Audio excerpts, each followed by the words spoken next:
तो बेटा हम आज 9th क्लास का जो हमारी हिस्ट्री की है पार्ट 2 उसका 9th लेसन पढ़ने जा रहे हैं। और लेसन का नाम है हमारा राष्ट्रीय आंदोलन का संगठन। यानी देश को आज़ाद कराने के लिए जो आंदोलन चलाए गए थे 1870 और 1947 के बीच में जितने भी आंदोलन चले, यानी उनसे भारत सभी आंदोलनों में भारत को स्वतंत्र कराने के लिए आंदोलन चलाए गए थे। तो उसके बारे में हम पढ़ेंगे। जैसे हमने पिछले लेसनों में भी पढ़ा है कि ये आंदोलन क्यों चलाए गए थे, क्या रीजन था इनका। तो आपको पता है कि अंग्रेजों ने भारत पर अपना अधिकार जमा लिया था। जैसे भारतीयों के जो भू क्षेत्र थे उन पर भी अंग्रेजों ने कब्जा कर लिया था, रियासतों को भी अपने कब्जे में कर लिया था।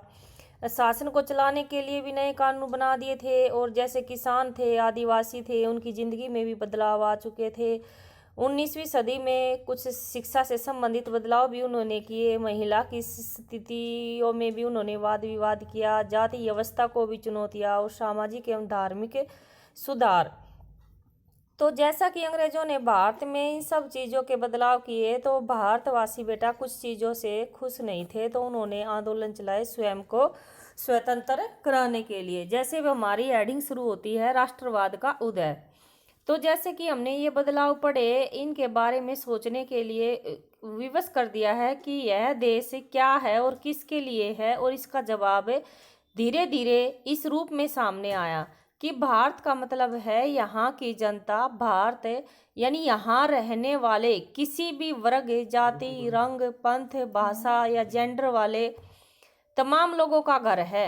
और यह देश और उसके सारे संसाधन, इसकी सारी व्यवस्थाओं उन सभी के लिए है, यानी जो इस देश के निवासी हैं। इस जवाब के साथ में यह एहसास भी सामने आया है कि अंग्रेज भारत के संसाधनों व यहाँ के लोगों की जिंदगी पर अपना कब्जा जमाए बैठे हैं। जबकि आप सब जानते हैं कि जो सब संसाधन हैं वे भारत के हैं, लेकिन नियंत्रण किसका है? अंग्रेजों का। तो भारत यहाँ के लोगों का है और भारतीयों का, यानी ये सब क्या है? भारत के लोगों का है।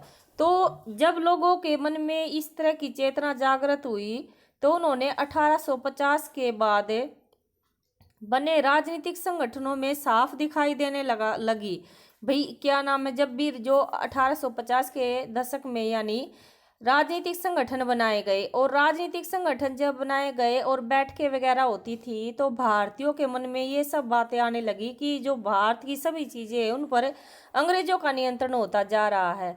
तो 1870 और 80 के दशकों में बने राजनीतिक संगठनों में यह चेतना और गहरी हो चुकी थी। और इनमें से ज़्यादातर संगठनों की बागडोर जो थी वो वकीलों के हाथ में, अंग्रेज जो शिक्षित अंग्रेज थे उनके हाथों में थी।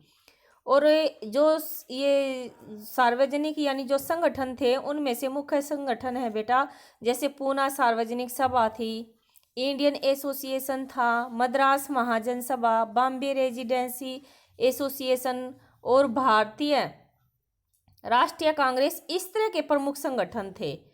तो पूना सार्वजनिक सभा का नाम गौर से देखिए। सार्वजनिक का मतलब यहाँ है सब लोगों के लिए और सब के लिए, यानी इसमें सभी जाति धर्म के लोग, यानी जो सभी जो भी हैं सभी इसमें यानी शामिल है। ये संगठन जो था सभी के लिए था, जिसका नाम था पूना सार्वजनिक सभा।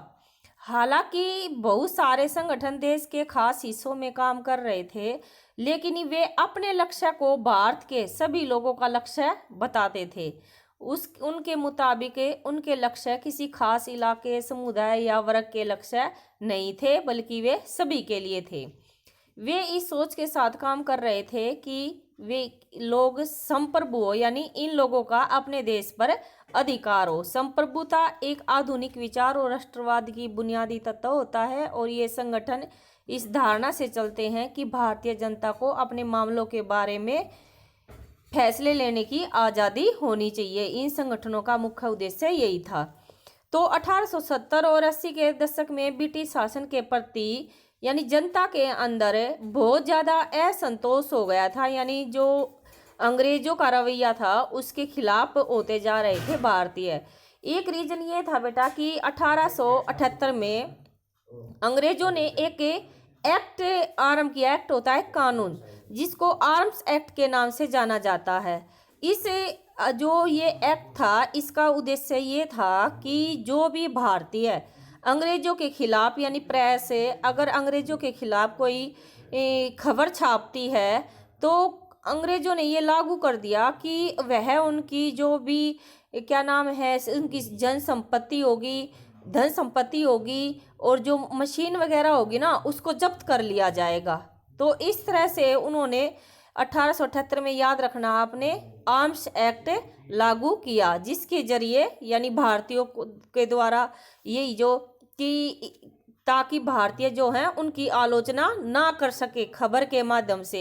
तो उन्होंने इस तरह की उनको भारतीयों को धमकी दी कि उनकी जो प्रिंटिंग प्रेस वगैरह छापने की और जो उनकी संपत्ति है वह जब्त कर ली जाएगी। और 1883 में सरकार ने इल्बर्ट बिल लागू करने का प्रयास किया। इसको लेकर काफ़ी हंगामा हुआ और इस विधेयक में प्रावधान, विधेयक का अर्थ भी बेटा कानून होता है, कि इससे कानून में यह रखा गया कि भारतीय न्यायाधीश भी ब्रिटिश या यूरोपीय व्यक्तियों पर मुकदमा चला सकते हैं ताकि भारत में काम करने वाले अंग्रेज और भारतीय न्यायाधीशों के बीच समानता स्थापित की जा सके।